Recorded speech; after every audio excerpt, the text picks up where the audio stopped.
I walked into my own bedroom with a smile, holding 2 coffees, one for her, one for me. It was supposed to be a surprise. I had left work early just to spend the evening with the woman I loved. But the moment I opened that door, my world shattered. There she was, my girlfriend, in bed with my best friend. Blankets tangled, their faces smug. And then she had the audacity to smirk and say, "Perfect timing, we were just talking about how bad you are in bed." I stood frozen, heart racing, mind spinning. Not a single word left my mouth. Instead, I pulled out my phone, snapped a photo of them, and walked out in dead silence. No drama. No begging. Just one picture, and it would destroy everything they built together behind my back. That was the moment I stopped being the victim, and started playing my own game. You think cheating is the worst part? Wait till you see what quiet revenge looks like. For years, I thought I had everything. A loyal girlfriend and a best friend I could count on. I trusted them both blindly. She was the kind of girl who made you believe in forever, and he was the guy I'd call in any crisis. We took trips together, celebrated birthdays, and even spent holidays as one tight circle. I ignored the late-night texts, the secretive glances, and even the way they laughed just a little too hard at each other's jokes. I chalked it up to friendship, naivety, and love. My heart was too busy being hopeful to listen to my gut screaming that something was wrong. I let my guard down, convinced that love meant trust without questions. But behind every innocent moment, there was something darker, something they were hiding in plain sight. I was loyal to a fault. And that fault would soon become the crack that broke everything apart. Looking back, I can't believe how much I overlooked. All because I trusted too much. That day wasn't supposed to be anything special. I left work early just because my last meeting got canceled. I didn't even tell anyone. I thought it'd be a nice surprise. I was planning on bringing takeout and a bottle of wine. I wanted a quiet evening with the woman I loved. But when I opened the front door, everything was too quiet, too still. I stepped inside and immediately felt that something was off. No music, no TV, no sound. Just an eerie, unnatural silence. As I walked down the hall toward the bedroom, I heard faint laughter, hers. Then his voice. My best friend. My chest tightened. I opened the door quietly, and what I saw shattered everything. They were tangled up in bed, mid-laughter, mid-intimacy. She looked up and smirked. Smirked. And then, like a scene out of a twisted movie, she said, "Perfect timing. We were just talking about how bad you are in bed." My heart didn't break. It froze. I didn't scream. I didn't cry. I just stood there, processing the cruelty of the moment. Then, calmly, I pulled out my phone and took a photo. That was all. No words. Just a click. And I walked out. I didn't slam the door. I didn't shout. I didn't let them see an ounce of pain. That was the point. As I walked out of my own home, the one I paid for, the one where we built a life together, I felt numb. The air was heavy, but my steps were light. I wasn't running. I was choosing silence. Not because I was weak, but because silence screams when words fail. I sat in my car for 20 minutes without turning the engine on, just staring at that one photo. A frozen moment of betrayal, captured in perfect detail. I didn't send it. Not yet. I wasn't ready. I wasn't shaking with anger. I was plotting. This wasn't going to be some messy, emotional meltdown. This was going to be precise, surgical, devastating. I knew where my best friend's wife worked. I knew her family. And I knew her parents had strict moral values, the kind that wouldn't overlook what I now had proof of. As for my girlfriend, she had no idea that the picture I took wasn't for drama. It was for justice. Because sometimes, silence isn't surrender. It's the calm before the storm. The next morning, I crafted the message with ruthless precision. No emojis. No long rants. Just one photo and a line, "Thought you should see this." First, I sent it to his wife. Then her parents. Then mine.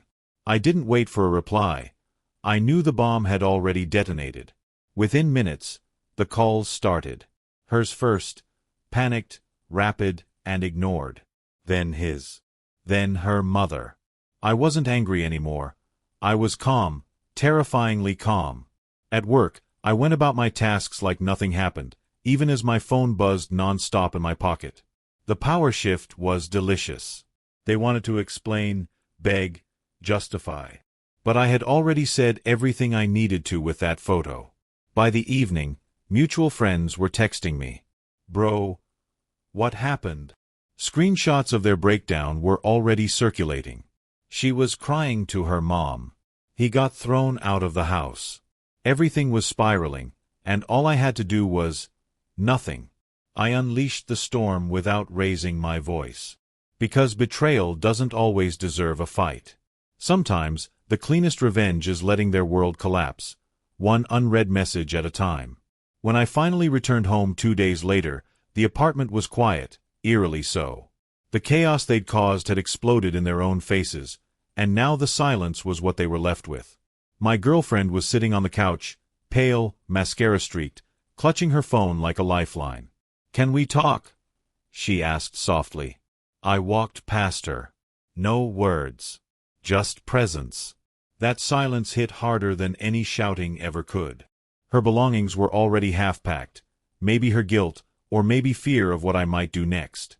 She rambled about it being a mistake, how it didn't mean anything, how they were drunk, and it just happened. I let her talk. Her voice cracked under the weight of her excuses, hoping I'd interrupt, hoping for any sign that I still cared. But I didn't. That part of me was gone. Her phone kept lighting up with messages from her parents. Furious, disappointed, disgusted. Meanwhile, his wife had changed the locks and dumped his things on the lawn. What they'd done behind my back was now haunting them in front of everyone they loved. And I just stood there, watching the fallout, unmoved, finally in control. The storm didn't stop at home. It spilled into the office like a virus.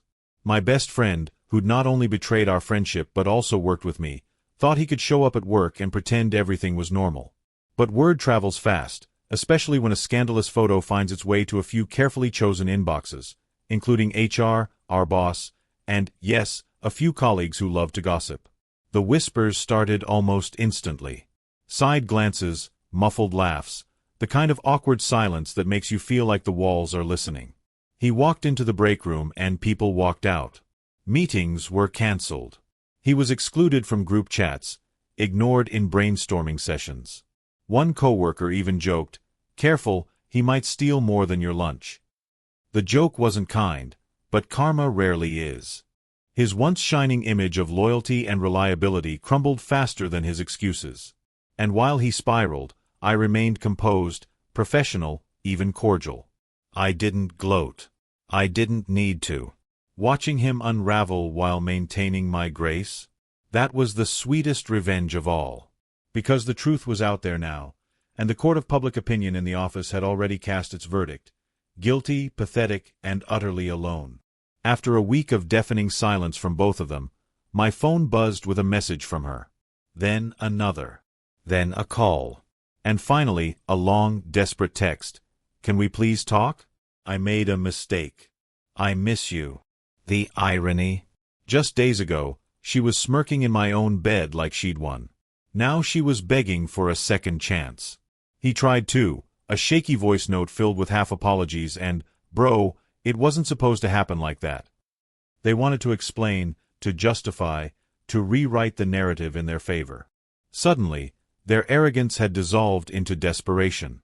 She even showed up outside my place one night, eyes red, voice trembling, saying, "We were drunk. It didn't mean anything. Please, don't throw us away." But the thing is, I wasn't the one who threw anything away.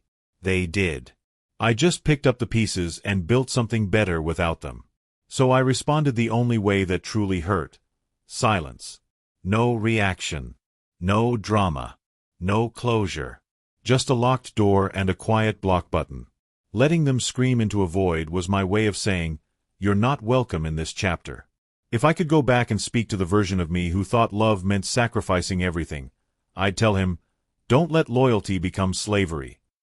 I'd tell him that love isn't supposed to make you doubt your worth or make you feel like an option.